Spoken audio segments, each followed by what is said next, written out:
Hello and welcome to Health Professional Radio. So glad that you could join us this evening. I'm your host, Neil Howard. We're going to be talking in this segment with Dr. Awny Farajallah. He's joining us here as head of Global Medical Affairs Oncology at Takeda to discuss his transition from physician to head of pharma medical affairs and how his unique experience working in infectious diseases to provide individualized cancer care for all patients. Welcome to Health Professional Radio, Dr. Farajallah. Thank you so much for joining us. Thank you so much, Neil, for the opportunity. Much appreciated. Give us a bit of your professional background briefly and talk about your role at Takeda Oncology. So Neil, I started my career in academic medicine as an HIV physician, taking care of HIV patients and practicing HIV medicine. And this is an area that really underscores for me the unmet need that is there from science standpoint, but also from a disparity standpoint, where you can see that HIV affected, different segments of the population that were underserved, and not just in the United States, but across the globe, when you could see also disparity in healthcare between the Western world and, let's say, sub-Saharan Africa, for instance, and how people could get access to medicine. And seeing how we all got together as a scientific community to be able to find solutions for those patients that were really in dire need for therapeutics and medicine at the time has really put that front and center for me in how I want to work and deliver medicines to patients that need it. And that was really the impetus of me transitioning into the industry, where I first worked in HIV drug development. And then because of my background, HIV drug development and my knowledge of the immunology and the immune system, I transitioned over to lead through multiple roles to lead in the cancer therapeutics area and developing and working with cancer medicine. What was it that drew you to Takeda? Takeda has a great scientific platform for oncology. So we have medicines across the spectrum, focusing on parts of the immune system that historically have not been tapped into yet, like the innate immunity.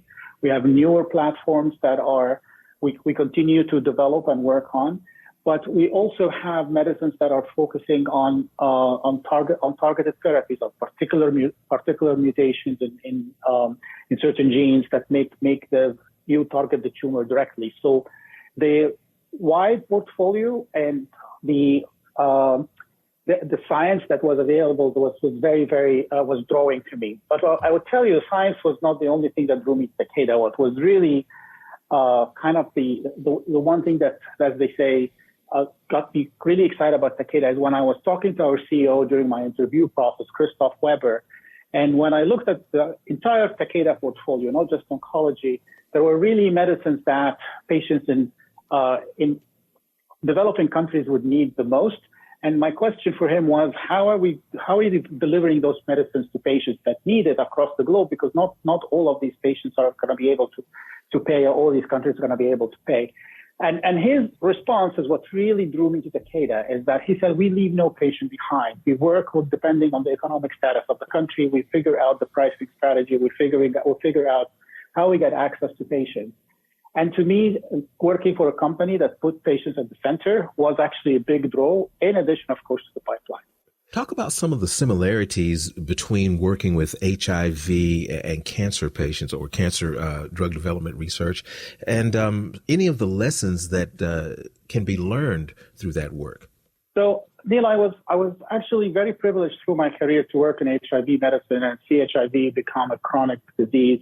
I've also worked on hepatitis C drug development, which you can now call a curable disease, and now working on cancer therapeutics and cancer medicines and seeing the progress that we have made for certain tumors where we are progressing life for patients and they are living longer and healthier lives has been really, it's almost you can draw similarities across my entire career. I think what is really important is that that here at Takeda, we have the tools to be able, to pull that through, to be able to provide several mechanisms, including the innate immunity that I mentioned before, to be able to deliver for those patients and make that reality for patients to live longer who have cancer. We're also looking at, as I mentioned, not just about the immune system, but there are certain tumors that have particular mutations that we have targeted therapies for, and that also has been brought through. So looking at it from multiple areas is really kind of make us think at Takeda that we can provide that long-term survival for patients. Walk us through what you believe will help us all further improve patient care across the board. So as you know, the most important thing is to understand the science and understand the biology and understand what you need from a particular tumor and customize your therapy to the patients that need it. Mm-hmm. But that's really not just the science is not just enough. It is really about how we deliver care to patients, how we meet them where they are, and how we are able to understand the realities and eliminate some of the disparities that are there at multiple levels. So, for instance, enrollment in clinical trials, we need to make sure that we have representation of the entire community, and in our clinical trials, to be able to understand how our medicines work, and that's through working with the patients' advocacy groups, working with the communities at a grassroots effect to be able to convince them with the value of clinical trials. Once the drug gets approved, to be able and our medicines is approved, to be able to understand how is the medicine behaving in the real world and gathering this data so that you can inform, whether you need to do something different, you need to do more research, and so forth. And last but not least is really to continue to work with the investigators and the physicians on what their needs are so we can continue to provide for the patient. Now, is this going to be something that physicians can incorporate into their everyday work, or are physicians made to stand by and wait for the research to develop and deliver it?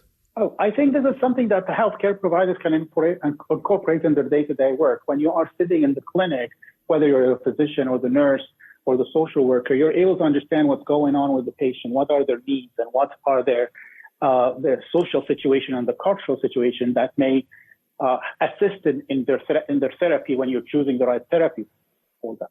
The other piece is really understanding these new medicines that we are developing and understanding how to manage the medicine, how to dose them, how to actually manage side effects if they have any, because all the new medicines are the side effects and how they are managed are different than some of the traditional cancer medicines that we're currently using. But I want to underscore something. It's not just about the healthcare professionals who are practicing. It is really, this really needs to start in medical school and in our professional schools, where we're incorporating the thinking about cultural dimension, social dimension in the medical training so that it becomes ingrained in our thinking. What is your vision for Takeda's path forward to contribute to the aspiration, of course, to cure cancer? And tell us where our listeners can learn more about Takeda's work. So Takeda has quite a bit of scientific tools in our toolbox that we can bring to the patients and work together on to bring those new medicines, from innate immunity that we had discussed before to targeted therapies. But the science alone on its own doesn't stand. It is really about enrolling patients in the clinical trial from the clinical standpoint and bringing diverse patients to the clinical trial, understanding how our medicine behave in the real world, through real world data, when the medicines are approved. Most importantly, working with the patients and the patient advocacy groups as we educate them about the medicines and how these medicines work for them and what to expect from them. I would say there is at Takeda, there is a lot of passion about developing drugs for oncology patients and for cancer patients. And that is not just at the helm of the organization, but across every level of the organization. And I would like to end by sharing with you our website for additional information at takedaoncology.com. Awny, I appreciate you joining us here on Health Professional Radio, giving us this information, and I'm looking forward to a return visit, and we'll have another conversation. Thank you, Neil. It was my pleasure. You've been listening to Health Professional Radio. I'm your host, Neil Howard, in conversation with Dr. Awny Farajallah. Audio copies of this program are available at hpr.fm and healthprofessionalradio.com.au. You can also subscribe to the podcast on iTunes, listen in, download at SoundCloud, and be sure and subscribe to our YouTube channel at youtube.com, Health Professional Radio.